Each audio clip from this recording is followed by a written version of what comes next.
سأصليه سقر وما أدراك ما سقر لا تبقي ولا تذر لواحة للبشر عليها 19 وما جعلنا أصحاب النار إلا ملائكة وما جعلنا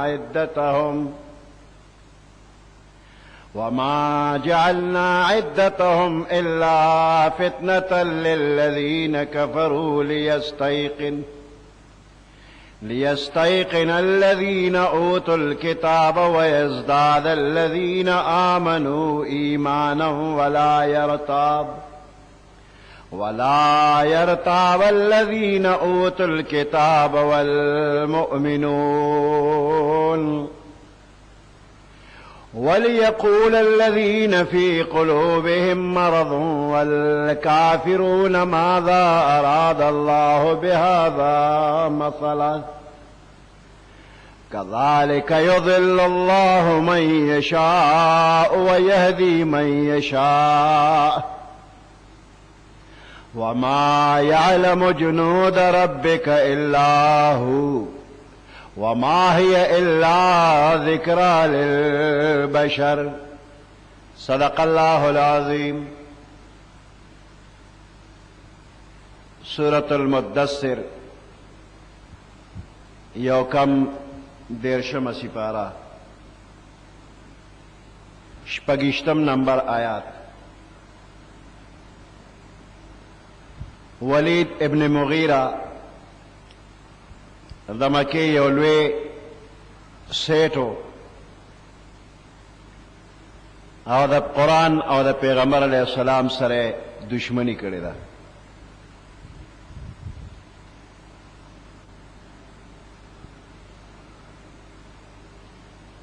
د قرآن په باره کې اول ویلو چې دا د الله کلام دی او بیا د قوم د خوشحالولو دپاره ودا دا اللہ کلام نہ دے ان هذا الا قول البشر. اللہ فرمائی سأصلیہ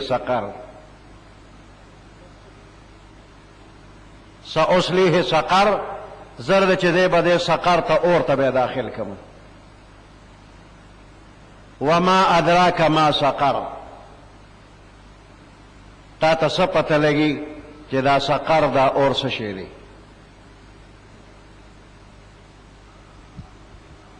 لا تبقی ولا تذر باقی نہ پریگ دی کہ دے اور تصور پروزی نو باقی ہے پریگ دی نا مگر سوزئی ہے اور چکلے ہلاک کی وے سوزئی نو بیا ہلاک کریم نہ پری دی بیا را جم دی شی روغ شی اور بیا پیدا اور لمبے راشی نو پدے طریقہ و تعذاب ورکی گی.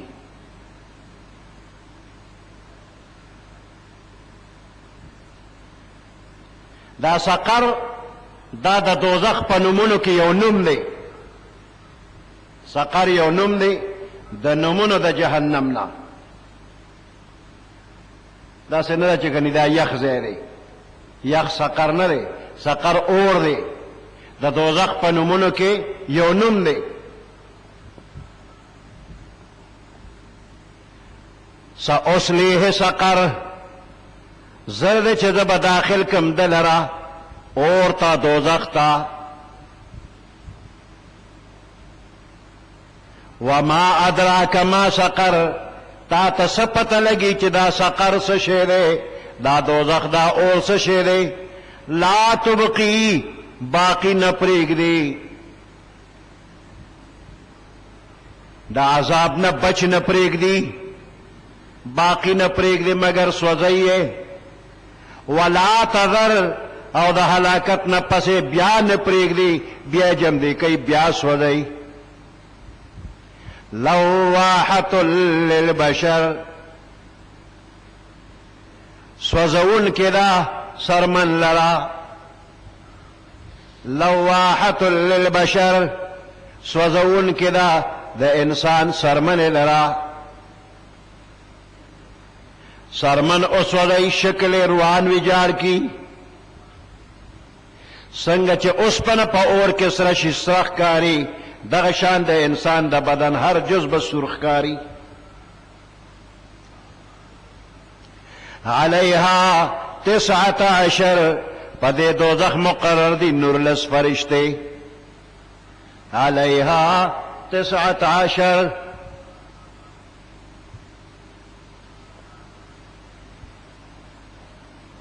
په دې دوزخ باندې مقرر دي 19 فرشته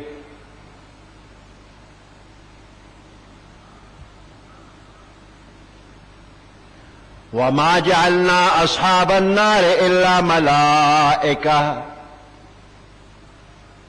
من ندی ګرځولې اصحاب النار د دوزخ د اور داروغگان الا ملائکه مگر فرشته په دوزخ باندې الله پاک فرشته مقرر کړی دي او دا هغه فرشتو افسران فرشته نور لسدي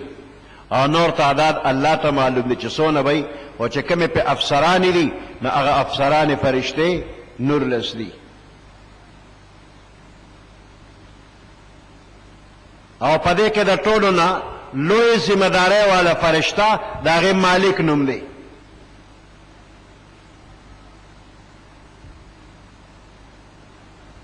نو نور لسو فرشتو ته الله ذمہواری ورکړی دا او هر فرشتہ خپل خپل ډیوټي تر سره کوي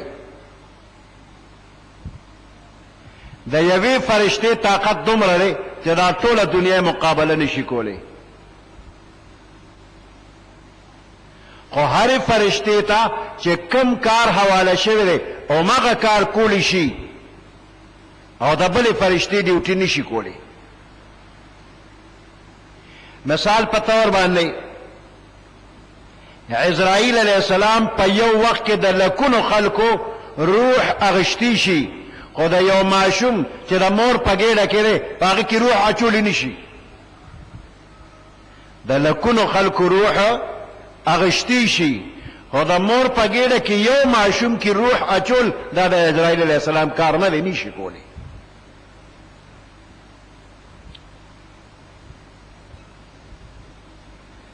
جبرائیل علیہ السلام د سترګ پر رب و عمر وخت کې د سترګو د رب عمر ساعت کې وحی راوړي شي د اووم اسمان نه را روان شي او دنیا ته راشي پیغمبر ته وحی ورکي او د باد و باران په سلسله کې هیڅ هم نشي کولی دا کار د هغه نه دی د خپل بدن ته خیال وکړه سترګه را نو دا یو سترګه په یو ساعت کې اسمانه پورې نظر کوي ارس ویني خدا کار غوږ نشي کولی غوږ لیدل نشي کولی او دا غوږ دی په یو وخت کې زرګونه آوازونه اوریدي شي خو نږدې سیز دی غوږ یې لیدي نشي نو دغه شانته الله پاک دا فرشتي نورلس مقرر کړی دي نو په دې دوزخ کې نورلس قسم عذاب دي نو یو قسم عذاب باندې دا یو فرشته مقرر ده نو دا یو فرشته لکونه کرونو خلکو ته اندغه یو قسم عذاب ورکول شي خو بل قسم عذاب نشي ورکولې دا بل قسم عذاب د پاره بل فرشته وي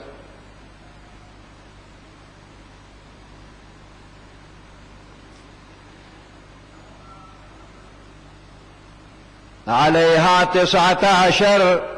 دوزخ باندې نورلس فرشتے مقرر دی وما جعلنا اصحاب النار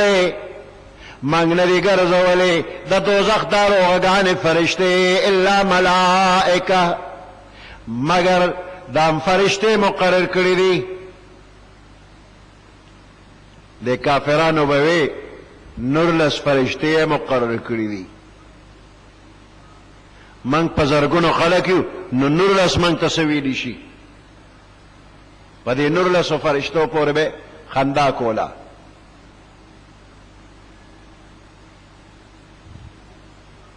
او بیا یو کافر وی من خو لس کسان چې وتون خو دا یو فرشته بدل را اخلاص کو من پلس کس یو فرشته مقابله کولی شو او یو پهلوانو ناغوي وی دا اولس فرشته خو د لزی یوازې قابو کومه او پاتې شو دوه وی دا دوه خو په شریکه تاسو را قابو کې کنه نور کافرانو ته وی او دا اولس زسی موارم او دوه تاسو قابو کې نو بس د دوزخ نظام درهم برهم فرشته په مقرر دی او من قابو کو نه الله وی فرشتي دي فرشته انسانان نه دي چې ته مقابله لپاره یو او دوه لسو ولس یاده دا فرشتي دي او یو فرشته داسې طاقت لري چې د لوط علیه السلام ټول خارې اړولې دي د لوط علیه السلام د علاقې چې کافرانو نو ټول خار یو فرشتي اونیو او اسمان ته خو جدا غدنه په زور اخلاص کو الا ملائکه دا ګوري فرشتي دي وما جعلنا عدتهم من نه ګرځولې شمیر د فرشتو الا فتنه للذین کفروا مگر یو آزمائش د هغه خلکو لپاره چې کفر کړی لیستيقن الذين اوتوا الكتاب دې لپاره چې یقینو کې هغه خلک اوتوا الكتاب چې کتاب ورته ورکړی شوی دی کتاب والا تا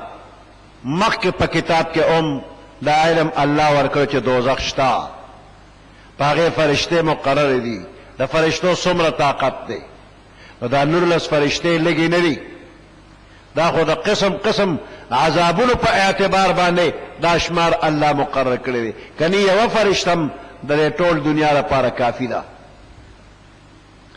نو دا شمار اهل کتاب تم الله خول دی دې لپاره چې یقین وکي لیستيقن الذين اوتوا الكتاب دې لپاره چې یقین وکي هغه خلک چې کتاب ورته ورکړی شوی دی ويزداد الذين آمنوا ایمانا او ایماندارو له ایمان زیات کی ولا يرتاب الذين اوتوا الكتاب او شک او دوکه کې پریونوزي هغه خلک چې کتاب ورته ورکړی شوی دی والمؤمنون او ایمان والا په شک او په دوکه کې پریونوزي څوک په شک او تردد کې نشي وليقول الذين في قلوبهم او د پاره چې وای هغه خلک فی قلوبهم مرض چې داوی په زړونو کې مرض د نفاق لري والکافرون او کافران وای ماذا اراد الله بهذا مثلا سشي اراده کړل الله پاک سشي اراده کړل الله بهذا مثلا په دې مثال باندې په دې نور لسو کې صغرز دی کذالک یضل الله اوندارن الله گمراه کوي من هغه څوک یشاء چې د الله خوښ شي ويهدي من یشاء او هدایت کوي من هغه چاته یشاء چې د الله خوښ شي وما يعلم جنود ربك الا هو معلوم ندی لخر در ربستا وما يعلم جنود ربك معلوم ندی لخر در ربستا الا هو مگر یو الله ته معلوم دی نو د فرشتو شمار الله ته معلوم دی خدا خاص فرشته د دوزخ نور لزدي نور شمار الله ته معلوم وما هي الا ذکرى للبشر ندی دا دوزخ مگر یو یاداش دی للبشر د بشر د پاره انسان د پاره د دوزخ دا ذکر صرف عبرت او نصیحت د پاره دی چې د الله د عذاب نه دا خلق او یریږي نافرمانه نه منی شي کلا والقمر واللیل اذا ادبر هرگز دا سنده والقمر قسم دی پس پومه باندې واللیل او پشپ باندې اذا ادبر چې کله دا شپه شا کی تیر شي والصبح اذا اسفر او قسم دی پس سبا باندې چې کله دا روخان شي انها لاحدى الكبر بشک دا دوزخ لاحدى الكبر دا عظیم الشان عذابنا دا دوزخ دا یو د قدرت یو نشانی دا دا الله دا قدرت نشانات ډیر دي دوزخ هم پکې یو نشانی ده انها لاحدى الكبر بشک دا یو لوی علامه ده دا الله دا قدرت دا علامونه نذيرا للبشر لمن شاء منكم ان يتقدم او يتأخر یرا اورون کې للبشر انسانانو ته لمن اغا چاته شاء چې دا الله خوښ شي منکم لتاسونه لمن شاء منکم لمن لا اغا چاله پاره شاء چې خوښ شي منکم لتاسونه پتاسو کې چې دا چا خوښ شي ان يتقدمانو نیکه ته روان شي او يتأخر یا د نیکه نه رستو شي چې دا چا خوښي نیکه ته د مخ شي جنت ته د مخ شي کدا چا خوښي جنت نو د نیکه نه د رستو شي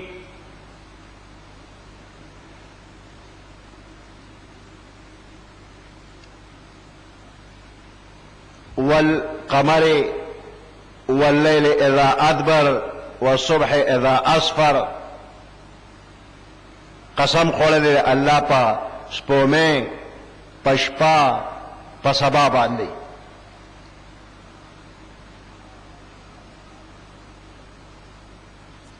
نو دې قسمونو کې یو مناسبت دی دا سيزونه د قیامت سره مناسبت لري سپومه اول غټه شي بیا وړه شي اول نریوي غټه شي بیا نری شي ختم شي وړوي غټه شي وړه شي ختم شي نو دا وړېدل او غټېدل په دې کې د عالم نشونما او فنا ته اشاره ده عالم اول پیدا شو ورکوټو غټ شو په مزه مزه ورکوټه کې ده فنا شو لکه سپومه چې اول پیدا شو وړوا غټه شو بیا وړه شو او بیا فنا شوله دا چې د عالم پیدا شو ترقی وکړه غټ شو بیا په تنزل شو اخر کې به عالم فنا شي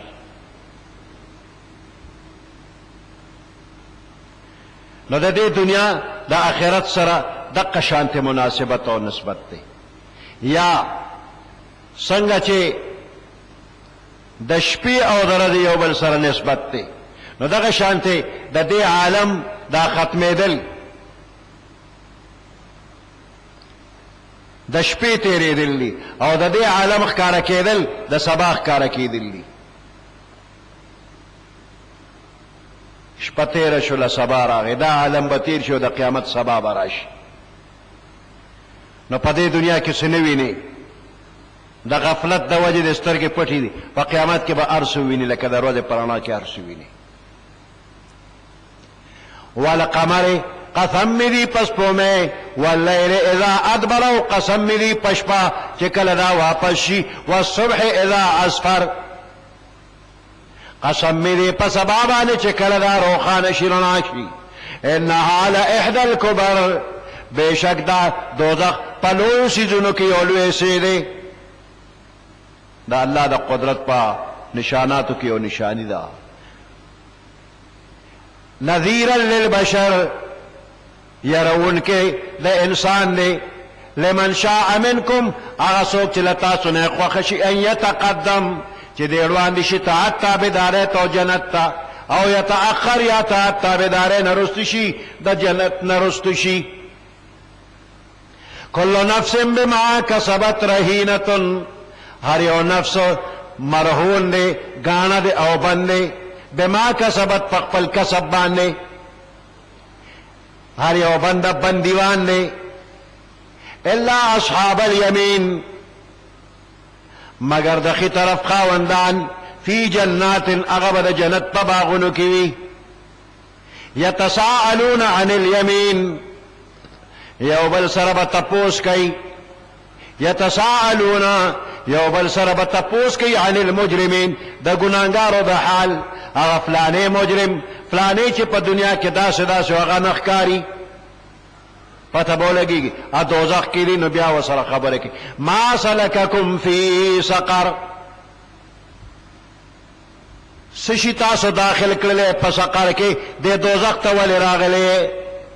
ګناهګارو نه تپوس کوي دا دوزخ ته ولې راغلې تاسو کې خو ډېر عقل او خيار وې نو دا دوزخ اور ته څنګه پریوته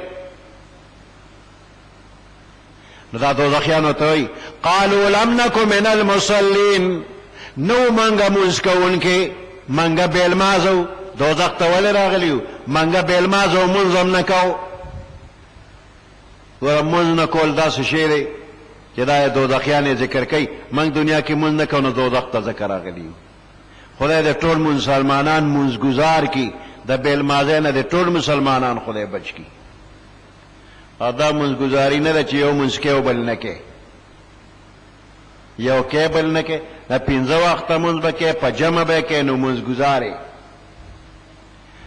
او د سحر مونږ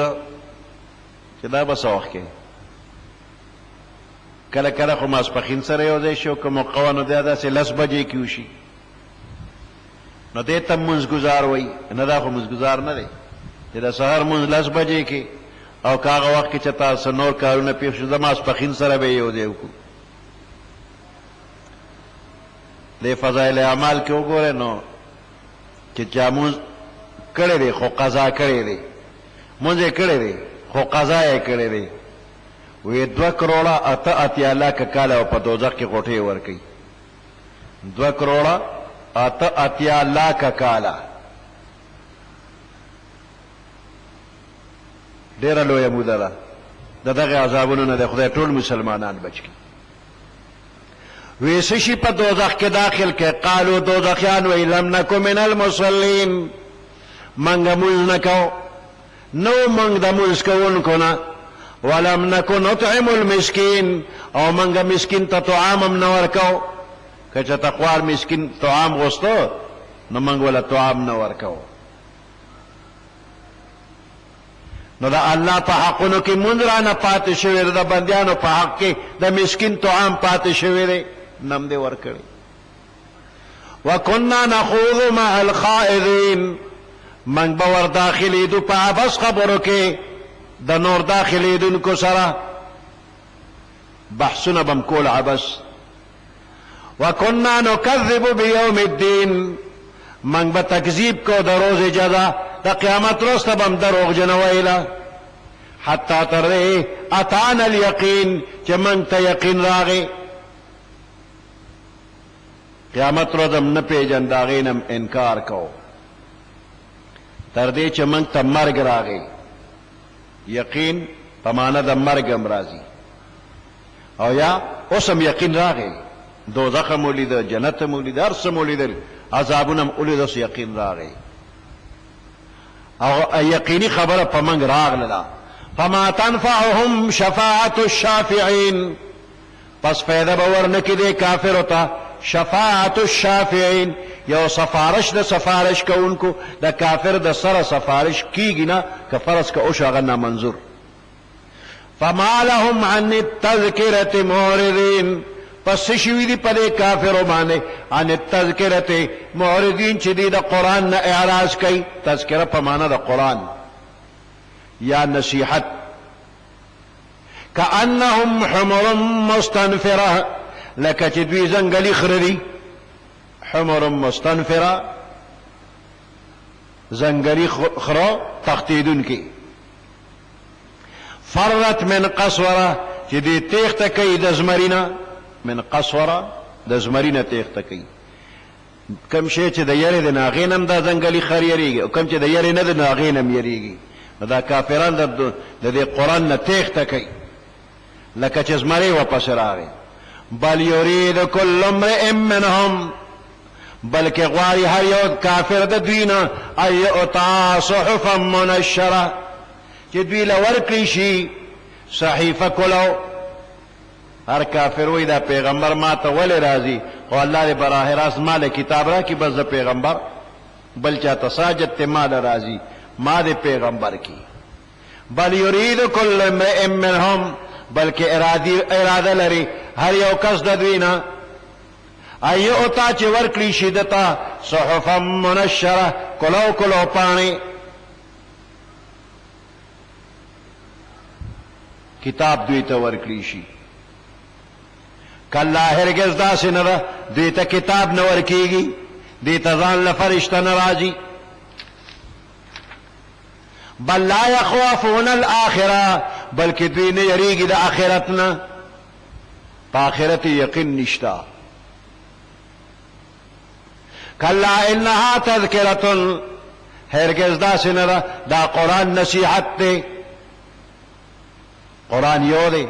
هر یو له بیل بیل قرآن نه راځي، دا یو قرآن تذکره، یو یاداشت دی، یو نصیحت دی. فمن شاء ذکره، پس هغه څوک چې خوښی شي نو هغه د دا یاد کړي د پاره د عمل. پیغمبر علیه السلام په مکه مکرمه کې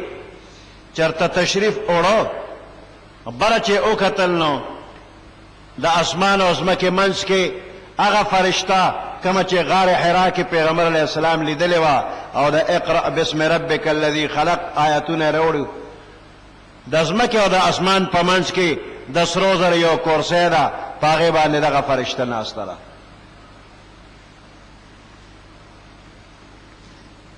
پیغمبر علیه السلام باندې همغه کیفیت او طبعی روب او هیبت راغی کم چې غار حرا کې د اقرأ په وخت کې راغلی و. کور ته تشریف راوړو او بیبي ته ویل زملونی زملونی، په ما باندې څه راواچوئ، څه کپړه راواچوئ.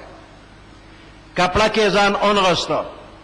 بیا دغه وخت کې وایي د سورت مدثر ابتدایي آیتونه هم نازل شوي دي. دې وجې نه دې صورت کې پیغمبر علیه السلام ته الله فرمایي یا ایها المدثر. مدثر دا لفظ د دثار نه مشتق دی او د دې معنی دا ده چې زیاتی کپڑا، یعنی عام استعمال د کپڑے نه علاوه یخنه وغیرہ نه بچ کېدو د پاره چې کم زیاتی کپڑا اغوستی شي هغه ته دثار وایي. نو یا ایها المدثر مطلب دا چې ای زیاتی کپڑا اغوستون کیا، ای په کپڑا کې ځان انغوستون کیا، را پاسا قم فانذر. اول حکم دے دے کہ اللہ پاک دا کرے دے قم فانذر، پاسا پس یرول اوکا. دا قم مانا حقیقی ادری دلی، پاسا ادرے گا. تا غزان پا کپڑا کے انغستے دے، خدا دا کپڑے انغستلو حالت پریک دا پاسا. او دا مانا ام کی دیشی کہ قم کار تزان تیار کا، مطلب دا همت اوکا، دا مخلوق دا اصلاح پا خدمت کے پاسا او دا خلق پوئی کا، دا اللہ نے او یروا. فانذر وی یروا، اغا یرا چه پا شفقت باندوی پا محبت باندوی نو اغا یرتا انذار وی. لکه مور پلار چه معشوم یری چه مار لړم نه ځان بچ که او دی نخوری، دا اور نه ځان بچ کوا او نه سوځي. نو د پیغمبرانو شان داره چې دوی امتیان یری خو په ډېر مینه محبت او په شفقت سره. قم فانذر وربک فکبر، او د خپل رب لوی بیان کا، د خپل رب لوی بیان کا. ځکه بیان کا چې ستا رب دی، ستا پرورش کوي. نو کبر الله اکبر اوایا. پدې کې د مانځو تکبیر تحریمه راځي چې مانځه ته ودرېږي نو الله اکبر وایا، او نور تکبیرات پکې هم داخل دي. او د مانځه نه بهر اذان او اقامت وغیرہ تکبیر پکې هم شته. او دریم حکم پکې دا وشو وثيابك فطهر، دا خپل لباس دے پاک کا. ثياب دا ثوب جمع دا جامع،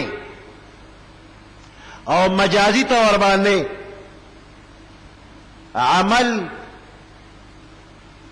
باندې اطلاق دا ثوب کیگی. عمل پاک کا،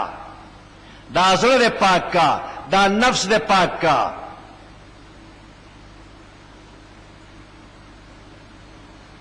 دا انسان دا دے جسم نا پاک په لباس سره تعبیر کیدی شي او د عموم مجاز په طریقه باندې دا ټول معنی ته مراد کیدی شي کپڑے پاک کا جسم پاک کا زړه پاک کا نفس پاک کا دا ټول پکې عموم مجاز کې راځي وثيابك فطهر دا ظاهری لباس دم پاک کا او دا جسم د ظاهری پلیتونه پاک کا دا زړه د باطل عقیدو خیالاتونه پاک کا اخر رزیلونه پاک کا او دا مطلب ام کیږي چې پنسي اوچته کا د لنګ پلوونه اوچت کا ځکه چې د لنګ پلوونه رښکتی او پنسي رښکتی په ځمکه په خاورو راښکي شي دا خیرنې شي ککړي شي دا پنسي اوچته که چې خیرنې نه شي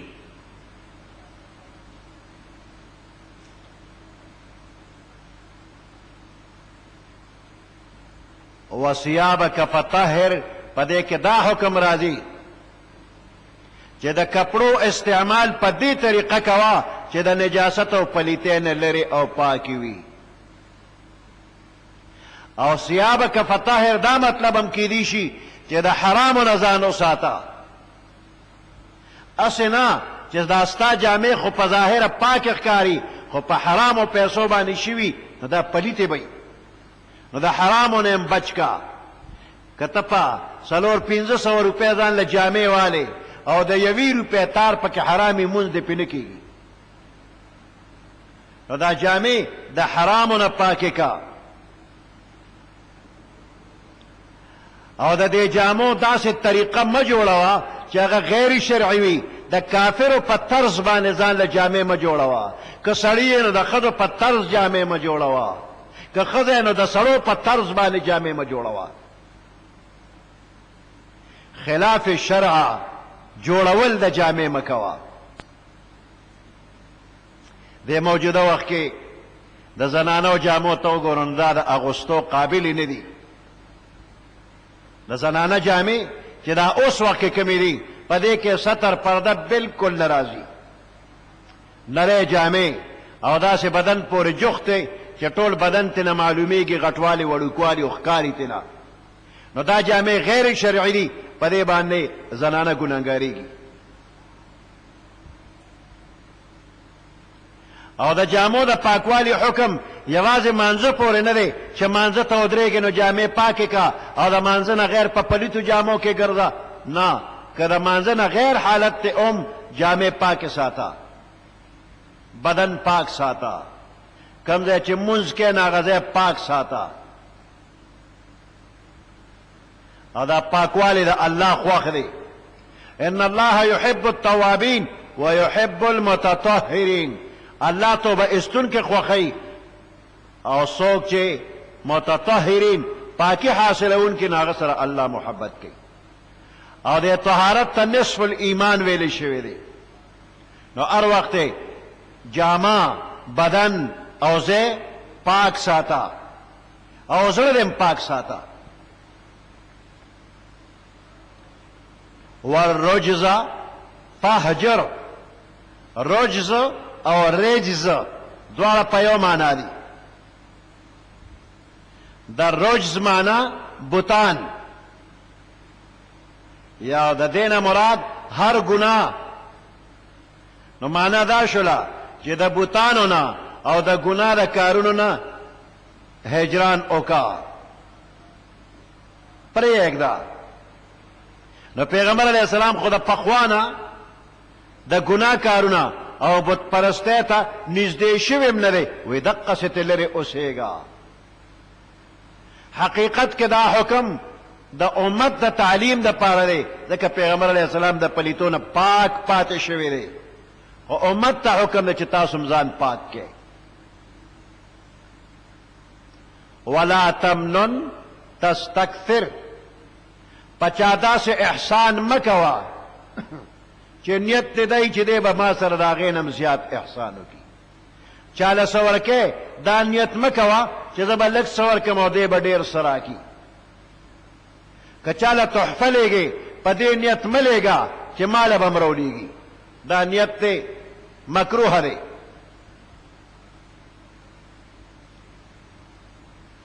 لا تمنن پچا احسان مکوا تستکثر چې ډیره بدله غواړي. ولربک فاصبر او خپل رب د پاره صبر کوا. صبر څه ته وایي؟ حبس النفس عما تشتهیه النفس، بندول منع کول د دې نفس د هغه څه نه چې د کم څیزو دا نفس تقاضا کوي.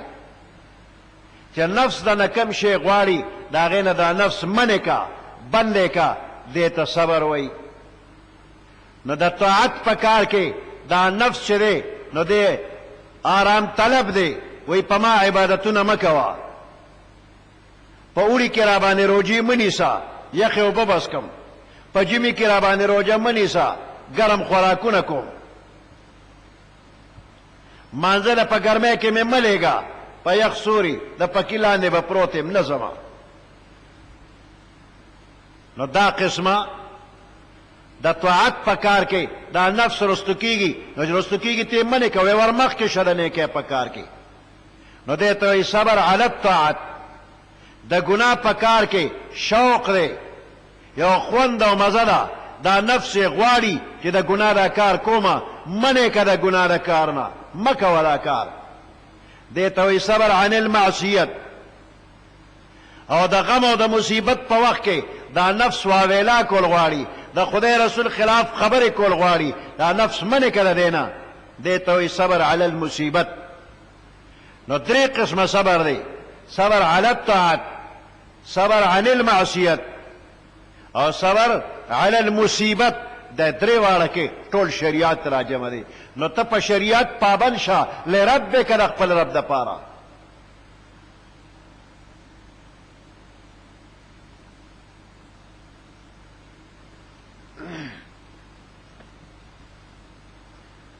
یا ایها المدثر،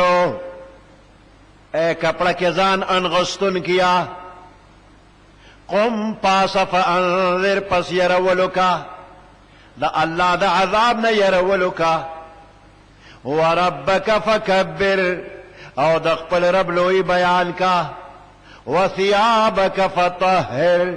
او خپل لباس دے پاک کا، والرجز فهجر، او دا گندگی او دا بت پرستی او دا گنانا لری اوسیگا، ولا تمنن، او احسان مکوا، تستکثر چی داغی بدل دیر غواری، ولربک فاصبر، او دا خپل رب دا پار صبر کوا. فاذا نقر فی الناقور، پس هر کله چې شپېلې کې پوکې ووهلی شي، نقر فی الناقور اذا نفخ فی الصور، چې کله په شپېلې کې پوکې ووهلی شي، فذلک یومئذ، پس دقه یو ورځ ده، یوم عسیر، چې ډېره سخته ورځ ده. فاذا نقر فی الناقور، پس هر کله چې په شپېلې کې پوکې ووهلی شي، اذا نقر فی الناقور، ناقور په معنا د شپېلې دی، نقره پوکې پکې ووهلی شي، اذا نفخ فی الصور معنا شوله. نو دا ورځ به ډېره سخته وي، خصوصا په کافرو به ډېره سخته وي. فذلک یومئذ یوم عسیر، پس دا ورځ ډېره مشکله وي، ډېره سخته وي. علی الکافرین غیر یسیر، په کافرو به اسانه نه وي. سختی به وخت په وخت نورم زیاتیږي، ګرمي به زیاتیږي. ذرنی ومن خلقت وحیدا، هر انسان چې د مور د ګېډې پیدا کیږي نو دی یوازې پیدا کیږي، د سره نه د دنیا مال وي، نه ورسره اولاد وي، نه ورسره لښکر وي، نه د دنیا نورو سازو سامان وي. وحیدا یوازې پیدا شي.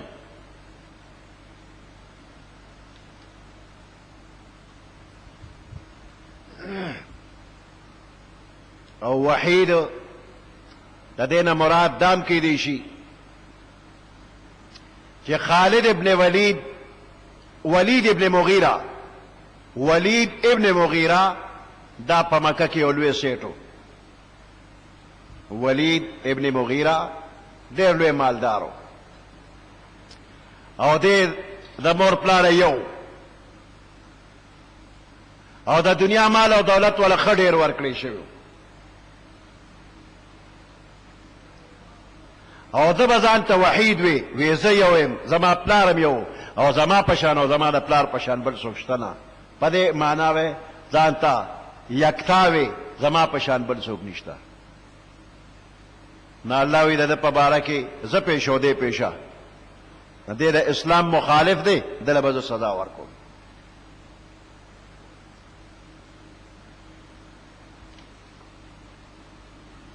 دې مالدار څومره ولید ابن مغیره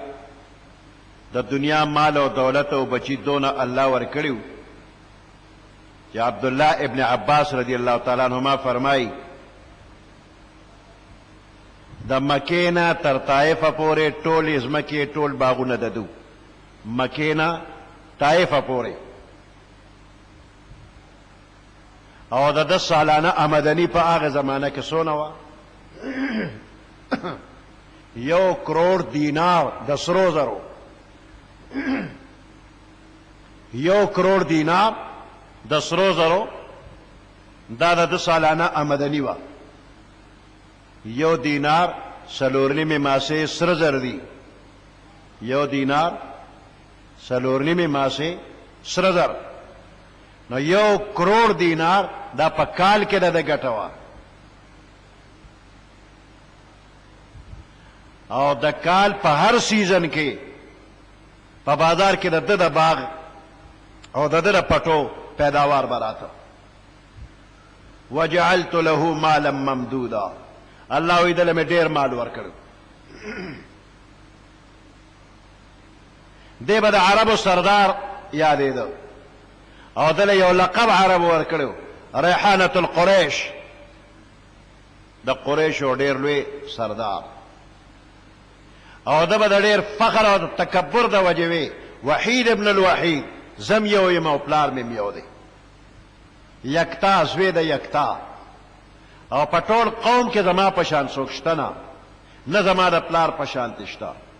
خو دې ظالم د الله د نعمت قدر نو کړی او قرآن پاک کلام الهی دی د پیژندلی دی چې کلام الهی دی سره ده دی ده ورته غلط نسبت کړی دی. پیغمبر علیه السلام ته جادوگر ویلی دی قرآن ته جادو ویلی دی.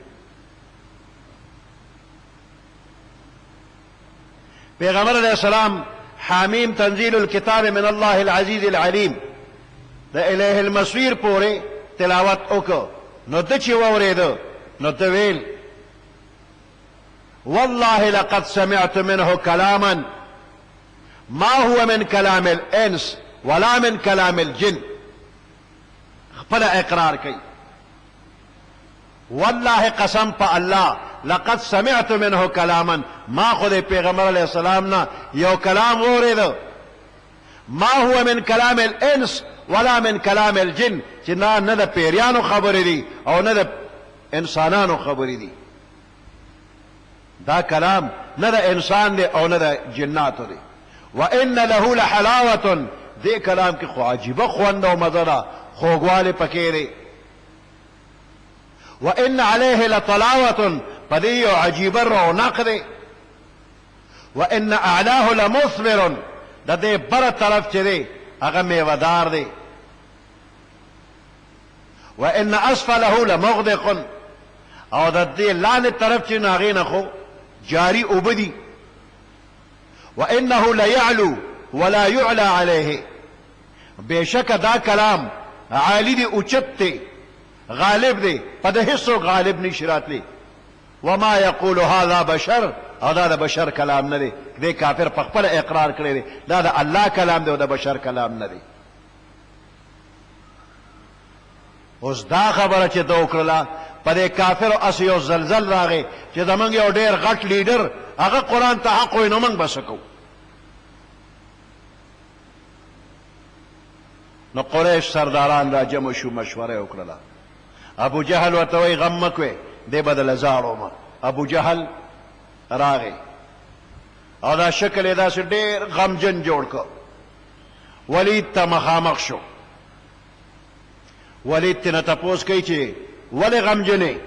نو ابو جهل ورته وایي خفه به نه یم، موږ ټولو چنده کړې ده، موږ وایو چې ته بوډا شوې نو تا سره لږ امداد کوو. اوس موږ ته پته لګېدلې ده چې ته محمد له ورځې او د هغه نه د خوراک څښاک تمه کې چې په ما ډوډۍ وخوړه او ته د هغه خوشامندګري کې د هغه د کلام صفتونه دې شروع کړي دي. ابو جهل او د هغه ملګرو ولید ابن مغیره له چنده نه و ورکړې، نه یې وراجمع کړې او نه ولید د پیغمبر علیه السلام نه چېرته ډوډۍ سوال کړی دی. خو دا خبرې د دروغو ده وکړلې، په دې یې پقاره چې دا یې واورېدې نو ولید ابن مغیره غصه شو، دومره غصه چې بې انتها لیونتوب ته ورسېده او ورته وایي ښه زه به د محمد ټکړو ته محتاج یم صلی الله علیه وسلم. تا ته ولې زما د مال او د دولت ډېروالی نه دی معلوم؟ قسم په لات او په عزا بلکل زه هغه ته محتاج نه یم. اوس په رښتیا ورغلل ابو جهل او ولید ابن مغیره دواړه په رښتیا ورغلل. ولید وی تاسو وایئ، ابو جهل ته وی تاسو وایئ چې محمد لیونی دی، دا خبره غلطه ده، په دې هیڅوک هم یقین نه کوي. تاسو د هغه نه کوم د لیونتوب کار لیدلی چې تاسو هغه ته لیونی وایئ؟ لیدلی هم د لیونتوب؟ ابو جهل وی لا والله، نه قسم په الله لیونتوب خو پکې نشته. بیا ورته وی تاسو وایئ چې دی شاعر دی، نو تاسو د هغه نه چېرته شعر اورېدلی دی؟ دا خبره 100% غلطه ده، پیغمبر علیه السلام شاعر نه دی. ابو جهل ورته لا والله، نه قسم په الله شعر خو یې نه دی ویلی. بیا ورته ولید وی تاسو دته کذاب او دروغجن وایئ، ټول عمر کې چېرته دروغ هم ترې اورېدلي دي؟ وی لا والله، نه قسم دی موږ خو دروغ نه دي اورېدلی. بیا ورته تاسو وایئ چې دی کاهن دی، دی نجومي او ترویتي دی کاهن، نو دنه چېرته داسې خبرې تاسو اورېدلي دي؟ وی لا والله، نه قسم په الله نم دي اورېدلی. نو په هره خبره باندې ابو جهل تصدیق کړی دی چې او پیغمبر علیه السلام کې دا غلط صفتونه نشته او تمام قریش دته صادق او امین وی. نو اوس ابو جهل وی د دې ټولو خبرو نه خو ابو جهل انکار وکړ چې نه، پیغمبر علیه السلام جادوګر نه دی، لیونی نه دی، شاعر نه دی. نو اوس ابو جهل وی نه آخر موږ به د اسلام نه پس خلک منې کوو چې ته وایې دا کار پکې نشته او دا هم نشته او زه هم وایم چې نشته پکې، نو د دې اسلام نه به خلک پس منې کوو. ابو جهل ورته ته ووایه که نه. نو بیا د ولید ابن مغیره داسې د نفرت انداز جوړ که، شکل یې روان که او وایي چې پیغمبر علیه السلام ته خو مجنون نشو ویلی، شاعر ورته نشو ویلی، کاهن ورته نشو ویلی، کذاب ورته نشو ویلی، جادوګر به ورته ووایو. په دې هم پوهېدی چې پیغمبر علیه السلام جادوګر نه دی، ساحر نه دی، خو د قوم د خوشحالولو دپاره وایي ساحر به ورته ووایو. ځکه چې دې کمې خبرې کوي نو کور کې د مور پلار او د بچو ترمنځه جدایي راځي، د ښځې او د خاوند ترمنځه جدایي راځي، دا د جادو اثر دی. او داسې سوچ فکر وکړه خلکو ته چې سوچ کومه. انه فکر وقدر، د فکر وکړه اندازه مقرر کړله. فقتل کیف قدر، د قتل شي د ځواني مرګ شي څنګه اندازه وکړله. ثم قتل، نو بیا د قتل شي کیف قدر، سرنګې ناشنا اندازه وکړله. ثم نظر، بیا اوکتل ثم عبس و بصرا بیا تندی تریو که مخیروان که ثم ادبر نشایک واستکبر او ځانې لوی وګڼل فقال وی ان هذا الا سحر یوثر نه دا کلام ده مگر جادو چې اثر کیږي ان هذا الا قول البشر نه ده دا وینا مگر دا د بشر وینا ده مخکې قسم خوړل چې د بشر وینا نه ده اوس پیروي دا د بشر وینا ده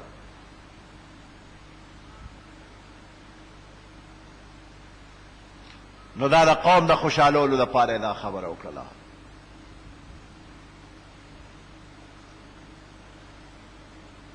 ذرني ومن خلقت وحيدا پرېږدم هغه او هغه چا لره چې ما پیدا کړی دی یوازې ولید ابن مغیره دنیا ته چې راته نو تنها راغلی دی نو زه پیشه او دی پیشه وجعلت له مالا ممدودا وجعلت له ما ګرځولی دی د دپاره مالا ممدودا ډیر مال مکې نه تر طایفه پورې ویړه دنیا ده ده وبنین شهودا ما دله ورکړي دي زامن حاضر وی دا یو نعمت دی چې د سړي سره خپل زامن په خپل کور کې دی ویني راویني او چې دا ټول زامن په بهر دنیا کې وي او سړی یوازې اوړي راوړي او دله پیسې راځي دی په هغې خوشحالېږي چې بچې مې پیسې راوړي نو په دې پیسو بسو کې چې ټول عمر بچي نه ویني او کله کله داسې وشي چې بهر دنیا کې بچې مړ شو مړی وله راوړي او کله بچې خو روغ راشي خو مور پلار مړ وي د بچي دیدار ونه کړي بچې یې ونه لیدو نو نعمت دا دی چې بچي د ټول مخې ته موجود وي نو دله الله بچي ورکړي او ټول بچي د ده مخکې وبنین شهودا ومهدت له تمهیدا ما دله تیارې کړو په ډېر ښه تیاري سره ښه عزت مې ورکړی حکومت او اقتدار مې ورکړی هر ګران کار کې به قریشو ده ته رجوع کوله ومهدت له تمهیدا ثم یطمع ان ازیده بیا دې تمه لري چې زه به دله نورم زیات انعام ورکمه ډېر مال دولت وسره خو چرم په ژبه باندې په دې خولې د شکر لفظ نه دی ویلی همیشه بت پرستی او د ډېر مال په حرص کې پیغمبر علیه السلام د په مخ کې د جنت د نعمتونو حال بیان کو نو دی وی که چېرې دا سړی په خپل قول کې رښتیا وي نو دا نعمتونه به ماله خدای راکوي ولید ابن مغیره وی که پیغمبر علیه السلام په دې کې رښتیا وي چې نعمتونه به وي نو دی ناشکره دی او بیا هم وی ماله به راکوي نعمتونه الله وی کلا بالکل نه نظر کوم انه کان لآیاتنا عنیدا بېشک دی زمونږ د آیاتونو سره ضد کوونکی او مخالفو سأرهقه زر دی چې زه به وخېجومه ده لره صعودا په ختون کې عذاب باندې په دوزخ کې یو غر دی او په هغې غر باندې به دی خیجي او راغورځېږي خیجي او راغورځېږي به دا عذاب به د ده دپاره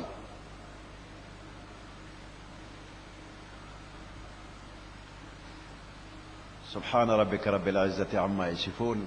وسلام على المرسلين والحمد لله رب العالمين اللهم ربنا آتنا في الدنيا حسنة وفي الآخرة حسنة وقنا عذاب النار وأدخلنا الجنة مع الأبرار يا عزيز يا غفار برحمتك يا أرحم الراحمين. دا بتاسلا ناصر خان اسلامی کیسٹ ہاؤس بیرون کچہری گیٹ اشرف روڈ سرائے فقیر خان پیښور ښار کې د ناصر خان سرار سات ملاویږي. انسان د الله په مخلوق کې د ټولو نه زیات عزت او شرافت والا دی او د انسان یو بدن دی او دویمې روح دی دواړه چې یو ځای شي نو انسان شو. د انسان بدن د دې ځمکې نه د خاورې نه الله پاک پیدا کړی دی. حضرت آدم علیہ السلام الله پاک چې پیدا کو نو د دې ځمکې نه شپېته قسمه خاوره الله پاک را غونډه کړله، خوشته یې کړله، 40 شپې ورځې پې بارانونه ورېدل، نو چې ښه خوشته شوله او خمګیره شوله، نو د هغې نه پس د آدم علیه السلام بدن مبارک الله پاک جوړ کو. 90 فوټ د آدم علیه السلام اوچتوالی دی او د سینې پلنوالی 10.5 فوټه دی. نور او هوا پہ لگیدا، بدن اوچ کلس شو اکڑنگیدا لکه کلال چې په پجه کې لوخې پوخ کی ټینګړی ورکې کړنګارې کوي نو داسې اکړنګېده. او د دې نه پس روح یې پکې واچو. آدم علیه السلام بدن ته چې روح نه ننوته نو لومبې یې انټوشې کړی دی، وپرنجېده، انټوشې وکړو. او هغې نه پس لومبنۍ خبره چې کوله وې الحمدلله، بدن تیار شو، روح پکې واچولی شو، انسان جوړ شو. دې نه پس الله پاک ولا علم ورکو، ده له هم او فرشتو له هم. او د علم نه پس بیا په شریکه یو امتحان وشو د آدم علیه السلام او د فرشتو، او په دغه امتحان کې آدم علیه السلام الله کامیاب کو، فرشتے ناکام شولې. د امتحان کې کامیابېدو نه پس تو دعا نقد انعامات الله پاک ورکړي دي. یو انعام دا چې د تمامو فرشتو ته حکم وشو وی آدم علیه السلام ته سجده وکړه، دا یو اعزاز و ده. نو ټولو فرشتو ورته سجده وکړله، خو ابلیس ونه کړله، دې د فرشتو ډله کې شامل و. یو انعام دا ورکړی شو چې فرشتو سجده وکړله، او دویم انعام دا چې جنت ته داخل کو. په جنت کې تمام نعمتونه آدم علیه السلام ته الله ورکړي دي، او چې څه خورې او کم ځای خورې او څنګه خورې ستا اختیار دی، هیڅ ممانعت نشته. صرف یو خاص ونه وه، نو د هغې نه یې منې کړ، وی دې ونې ته نږدې کېږم ما. هر یو کار کې د الله راز او حکمت وي. شیطان ازلی دشمن د آدم علیه السلام سره خبرې اترې وکړلې په هره طریقه چې وه، خو ته قسمونه وخوړلی دا خاص ونه چې ته ترې منې کړې، د دې نه خوراک وکړه. وقاسمهما انی لکما لمن الناصحین. آدم علیه السلام د هغې خاص ونې خوراک وکړ، د هغې نه پس الله دنیا ته راولېږو. د جنت نعمتونه بلا عوض او بلا مشقت، هیڅ قسم سختی تکلیف پکې نو، مفت انعامات ملاوېدل. اوس چې دنیا ته راغی نو په دنیا کې محنت هم شته، مشقت هم شته، سختی هم شته، یخني هم شته، ګرمي هم شته، هر قسمه مشکلات پکې شته. اوس دې کې خیال وکړه چې د آدم علیه السلام یو بدن دی د خاورې نه جوړ دی، او دویم روح دی چې د عالم بالا نه وله راغلی دی، او دواړه ضروریات لري. نو آدم علیه السلام سره الله تخمونه راولېږل، وی د خوراک به ضرورت نو ځان له به کرونده کې. نو چې څومره د خوراک څیزونه دي نو دا تخم په دې ځمکه کې ورواچو، او الله په دې ځمکه کې بې شمېره خزانې ایښي. ستا دا تخم او ستا دا محنت داسې دی لکه چابي، او د دې ځمکې د ګدامونو ور به کلاویږي او تا ته به پکې خپله حصه ملاویږي. نو د انسان بدن که خوراک غواړي نو دې ځمکه کې الله سټور جوړ کړی دی، یو لوی ګدام تر قیامته نه خلاصېږي، د هغې نه به خوراک ملاویږي. آدم علیه السلام به جامې غواړي، نو الله ورته دا مالوچ د کرلو چل خوړی چې مالوچ به وکړي، هغې کې به بیا ګلونه جوړ شي، او د هغې نه پاغونده جوړه، او پاغوندې نه پس به پړسې جوړ شي، د پړسو نه به ځان له کپړه جوړی. په دې خوراک څښاک کې کله بې ترتیبي وشي، د بدن هغه آرام او راحت هغې کې خلل راشي، نو د دارو درملو ضرورت دی. نو دا سل سپیرکې وغیره د ځمکه کې ځان له وکړه، او بیا به استعمال کې راولي. پس مکه اوسېږي نو باران او یخني او ګرمي وي، نو ځان له به کور جوړولو ضرورت دی. نو د دې ځمکې نه به ځان له خاوره راوالې، کاڼي به راوالې، دیوالونه ووهه او ځان له کوټه جوړه کا، او د دې ځمکې نه ونه زرغونه او د هغې لرګي پې واچوه. نو انسان د بدن چې څومره ضروریات دي، هغه ضروریات به د دې ځمکې نه پوره کېږي، الله به یې پوره کوي. بدن د ځمکې دی او ضروریات به د ځمکې نه پوره کېږي. په بدن باندې چې په یو جز کې بیماری راشي، لکه د خپې قچه ګوته دې خوږ شوله، نو سترګې په سر کې وي، د دې خپې نه ډېرې اوچتې دي خو آرام نشي کولی. سترګې به دې خوب ولکي، د خپې قچه ګوته دې خوږ ده. مثال په طور خپه یادوم، د بدن هر جز چې په هغې کې درد پیدا شي، نو ټول بدن بې آرامه دی. نو دا بدن په بیمارو باندې ټول بدن او ټول جسم بے آرامه بے قراره.